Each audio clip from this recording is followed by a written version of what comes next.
Benar. Angkiya bergoleng di tamanan semua Sumatera. Wani wakayo na po di baya da garwi sa kita murat. Turban lamana ra asitti mana nama lamara duti cabe dedani itu batan. Amma ni asentira orichan tuta basoti ko etana wamperi jalachi ko. Yung galu ijoolleen lama xixiqqoodha nyaatanii jiru isa. Yesuus gooftadha. Yesuus jiraatadha. Yesuus mootiidha. Ana isan jiraadha seexanni na duuba naannooftee mana kootii godhaa jirti. Garuu Yesuus dabarsee isaaf nan laanne. Garuu karoora diinaa Yesuus karaa tambiseera. Yesuus jiraatadha.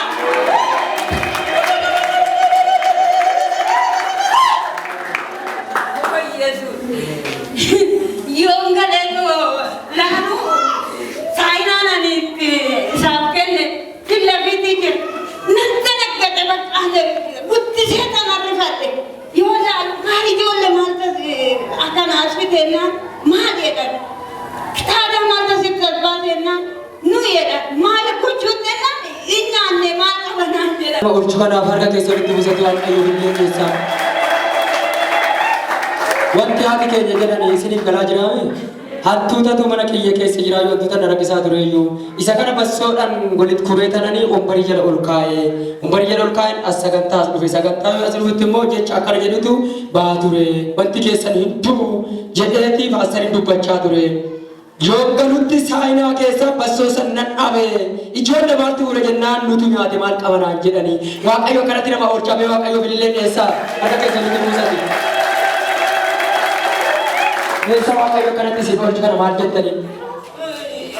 Oomaan taane bakka namni garafanillee irrafne bakka ka'ee kanaan laala. Ijoolleen kun bakka na jala sanuu tokko miti lama. Waa ta'e nu jedhee bakka waan takkayyuu siraatumaan baatallee nyaatanii hirrafanii. Iski beekaachi kun naa dhagsaa bakki raamtu.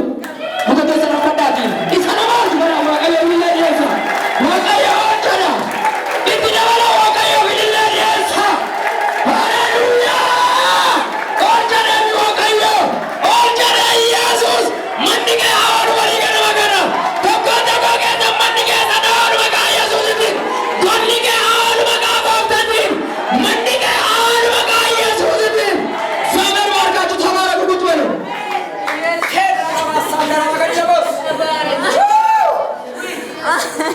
Sanuma daraan harkaa nyaatee oole seexanne adaraanatti kennan barumsaaf namirratti galchan ijoolleen koo. Yesuus eegiyya.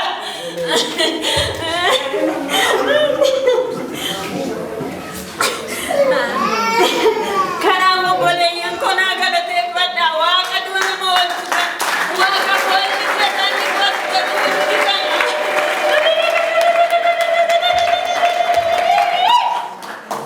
Gooftaaf galanni gurguddaan haa ta'u. Argitanii waan isin jechaa jiru. Ijoollee nuti yaa miti adaraa natti kennanii. Sibiratti taabaratti jedhanii adaraa natti kennanii. Waaqayyo immoo adaraa nyaanni argitanii. Beeysa kana warri gammadan waa ilillee dhiyeessaa waaqayyo. Manni keessan illee haa oolu walii galuu kana. Eebbifamaa gooftaan isin haa eebbisu.